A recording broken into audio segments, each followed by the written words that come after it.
What's up, guys? Welcome back to another episode of Mind Something. If you're new here, my name is Jake, and in today's video, we are about to hit 5,000 subs, and I've got some awesome giveaways for you. First, Hivemapper is going to give away a DASHCAM for free to one lucky member.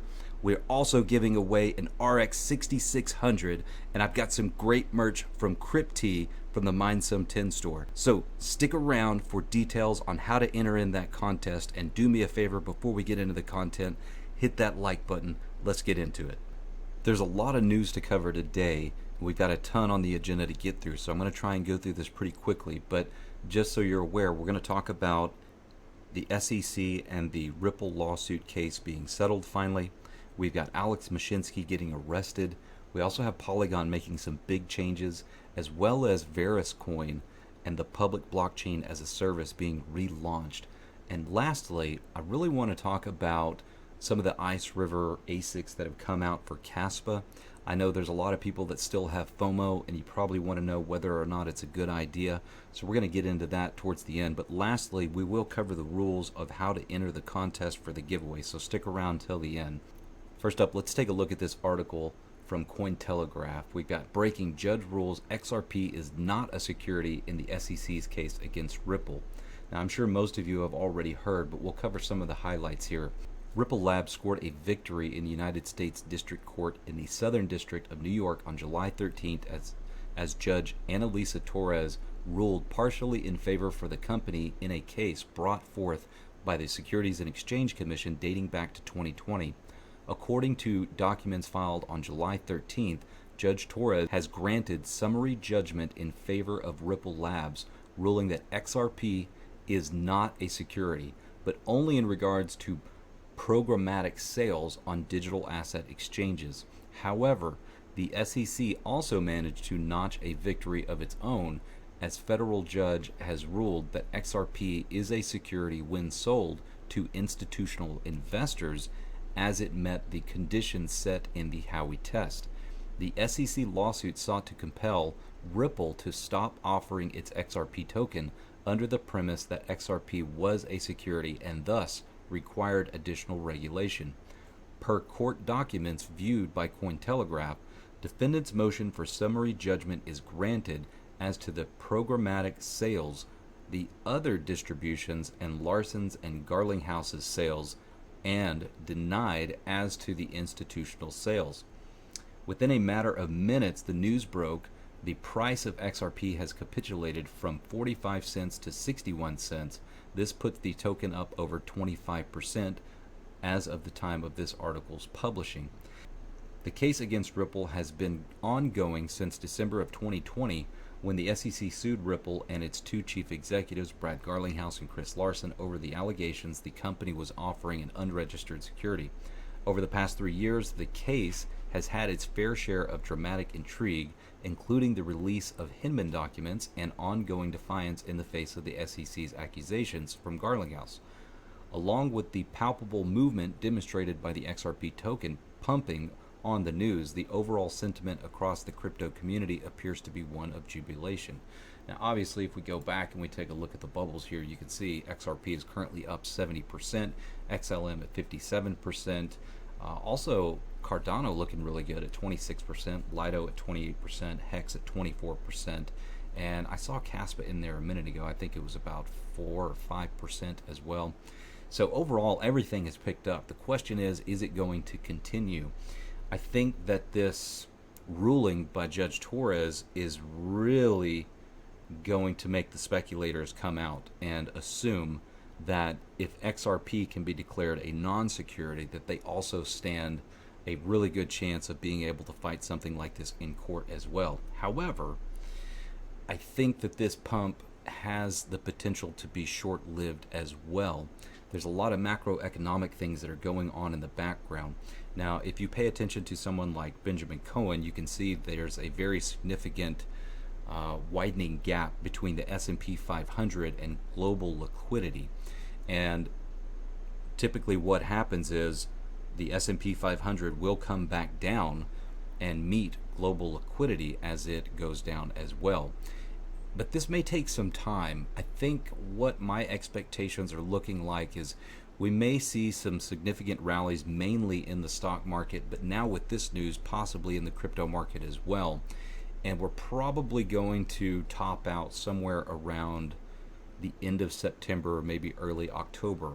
Then I'm expecting things to get really, really bad for the US market.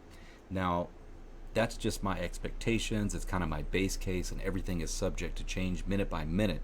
And I'll keep you guys updated on what my opinion is as we go forward. Let's go ahead and move on and talk about Mr. Alex Mashinsky getting arrested. So, Alex Mashinsky, co-founder and former CEO of insolvent crypto lender Celsius, was arrested in New York on Thursday following an investigation into the company's collapse, the U.S. Department of Justice, or the DOJ, confirmed to CoinDesk. Mashinsky and others are charged with 7 counts, including securities fraud, commodities fraud, wire fraud, and conspiracy to manipulate the price of the Celsius token, or CEL, according to the Department of Justice indictment.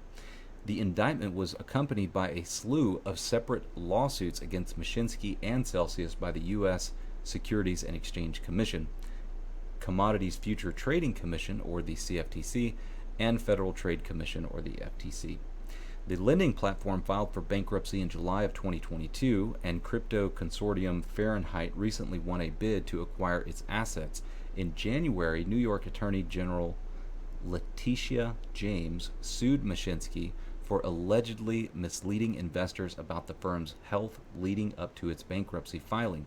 Mashinsky later called the accusations baseless and said that they were informed by online misinformation. Now, we all know at this point that Mashinsky is full of crap, and he was misleading investors as well as the general public as to the overall health of where Celsius was at that time financially. And it's good to see that he's going to have to face the music. I think that we're kind of shaking out a lot of these bad actors. It is nice to see that despite my inclination to root against the SEC, that there are some good things that come out of it, and I believe this is one of them. But I'd love to hear your comments down below. What do you think about Alex Mashinsky as well as others getting arrested and facing indictments? Next up, we got Polygon proposes upgrading Matic into a multi-purpose token for all chains. The proposal for Matic's technical upgrade is subject to approval from the Polygon community. Once approved, Matic's upgrade to a multi-purpose token will result in its renaming to POL. Ethereum's Layer 2 development firm Polygon proposed upgrading its Polygon token to a multi-purpose token that can be used to validate multiple chains. The proposal for Matic's technical upgrade is subject to approval from the Polygon community. Once approved, Matic's upgrade to a multi-purpose token will result in the renaming to POL. I think it's funny how Cointelegraph makes the assumption that the community is going to approve it. I don't think we should jump to any conclusions just yet, although I do think that it is likely. It says primarily it enables the pool of protocol participants, i.e. actors, to scale to support thousands of Polygon chains without sacrificing security. The utility of POL revolves around aligning and incentivizing validators to perform useful work. If the upgrade proposal goes through, the redesigned protocol architecture will introduce features such as infinite scalability and no friction between any two protocols. POL staking can open up 3 incentive streams for validators: protocol rewards, transaction fees, and additional rewards. In addition to validating multiple chains, validators can perform multiple roles on a single chain, including zero-knowledge proof generation and participation in data availability committees. In May, Polygon co-founder Sandeep Nawal said that Web3 gaming would eventually become one of the biggest drivers of mass crypto adoption. When asked about his take on real-life use cases for the blockchain, other than trading and payments during an Ask Me Anything session, he sided with the gaming ecosystem. There are some top games launching in Web3 in the next 6 to 18 months, and it would be very interesting to see if some of them are able to crack the crypto code. Last year itself, there was about $2 billion in funding for Web3 games. So I'm not sure how I feel about the changes that are being proposed on Polygon yet. I need to do a little bit further into a deep dive to figure out exactly what all this means. But when it comes to any type of proof of stake, I seem to be somewhat disinterested, obviously for biased reasons, but I'm curious what you guys think, and if you have any insightful information, please share your comments down below. All right, next up we got some big news for Verus coin. Now, I know that you guys are probably aware of public blockchain as a service. We've talked about this in a previous video. In case you haven't seen that, I'll leave a link to that down in the description, but we basically go over how to mine and we do somewhat of a deep dive into the project. But according to a recent announcement yesterday on their Discord, he says, I think we are looking at the release today and actual reactivation of mainnet public blockchain as a service on Saturday. Now, by the time you guys are watching this video, we're most likely at that point or maybe a day or two away. And I'm very excited for it. This could mean some really good things for us as miners, but I did want to point out, in the last video, we really didn't talk too much about staking. And if you are not staking your Verus coin that you're mining, you're potentially losing out on a lot of gains there. And if you're unaware how to do that, there's an interesting article that was written on March 8th of 2021 called The Beginner Staking Guide. And there's some pretty detailed instructions here on how to stake your Verus, and it seems to be pretty simple. Now, I personally haven't set this up yet, but I'm going to do that, and I'll make a video and I'll walk you guys through that process once I do. Okay, next up, let's talk about the ice rivers and whether or not you should buy one. I put out a tweet earlier today asking the ice river early buyers, what's your strategy on your Casper currency bags? And so far, we've got about 70% saying they're going to mine and hodl 100%, and then about 14% said they're going to sell until they hit ROI, and about 18% says they're going to hodl some and sell some. So, unfortunately, we don't have a whole lot of votes here. We've got 22 votes in total, so we really need a lot more votes to determine whether or not those statistics are going to be accurate. But if they do reflect the true nature or sentiment of what Caspa miners are going to do, then perhaps Caspa sell pressure is not going to be quite as bad as most expected. But if you take a look at network hash rate right now, we are at an absolute all-time high. It's just taking off like a rocket ship. Hopefully the price will do the same. However, looking at this, going back to, let's say, June 26, 2023, which is roughly 3 weeks ago. At that point, we were at 1.2 petahash, and we are currently sitting at 1.76 petahash. So we're looking about, roughly a 40% increase in network hash rate? So a 40% increase in difficulty in roughly about 2.5 to 3 weeks. That is significant, and basically all we're getting right now most likely is mainly KS0s. So imagine what's going to happen once we get full shipments of KS1s, KS2s, and the KS3s. Now, I am hearing some rumors. Now, I haven't heard anything specific about Bitmain's KS3 being delayed, but I did see this in Caspa's Discord from T-Swift, and he said, so good news and bad news. A little bird told me that August batch ice rivers will be delayed because of chip manufacturing problems, and his birds are apparently always reliable. So perhaps we have a little bit of time before we see all of this hash rate, but when you look at the amount of hash rate potential that's coming onto the network, I'll take you to a video that Rapid Mining put out the other day. So in this video, he was speculating that even with 2,000 KS3s coming online simultaneously at the current price and at the current block reward, that even the KS0 could maintain some profitability, especially considering how low the power usage is.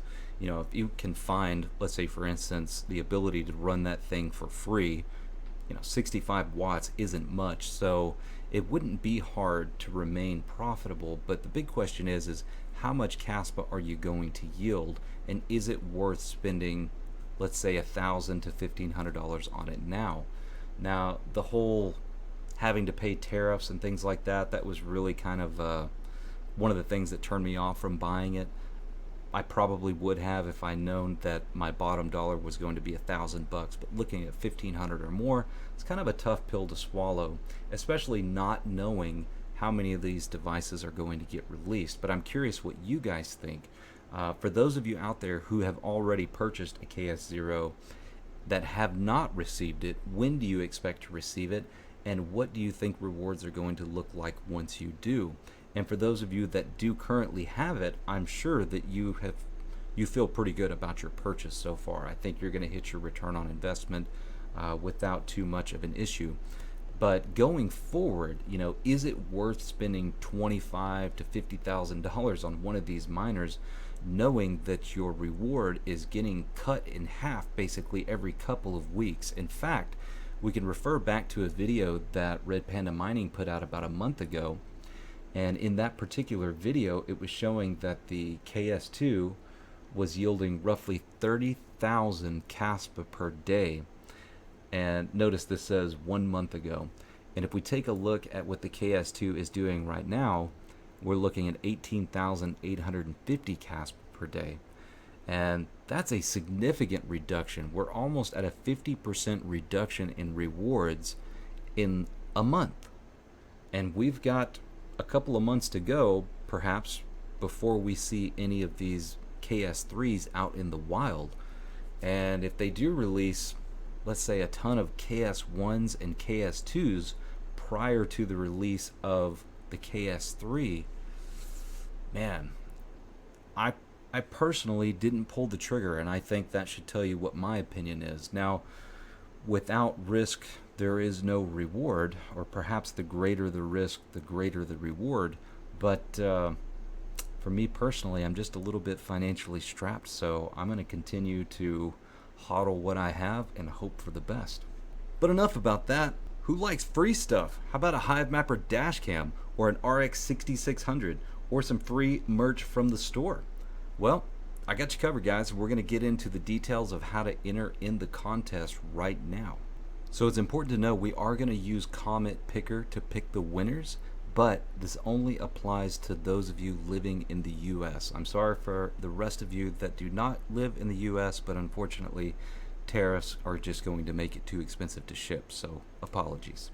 Okay, first up, we have the DASHCAM from Hivemapper giveaway, and in order to qualify, you must be a subscriber to the YouTube channel. You must also comment on the Hivemapper video, which I will leave a link to down in the description below.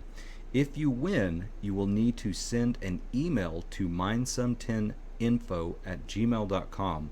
I will then reply to your email with a code. Once you have edited your comment with the correct code, I will then mail the DASHCAM to you. Next up, if you want a chance to win the RX 6600 signed by yours truly, the same rules apply, but instead of commenting on the Hivemapper video, you will instead leave a positive comment on this video. And lastly, if you would like a chance to win anything from the Minesum10 merch store by Crypt, you must share a Minesum10 video on Twitter and tag me in it. So the plan right now is to announce the contest winners at the end of July, assuming that we've hit 5,000 subscribers. We're only about 50 away, so I think we should be able to get there. And we're almost at 500,000 views, which just fills my heart with gratitude. I can't express to you guys just how much I really do appreciate each and every single one of you, and hopefully this giveaway conveys some of that gratitude. With that being said, guys, I hope you enjoyed today's show. Do me a favor on the way out, hit that like button, and if you haven't subscribed already, please consider doing so, and I'll see you on the next one.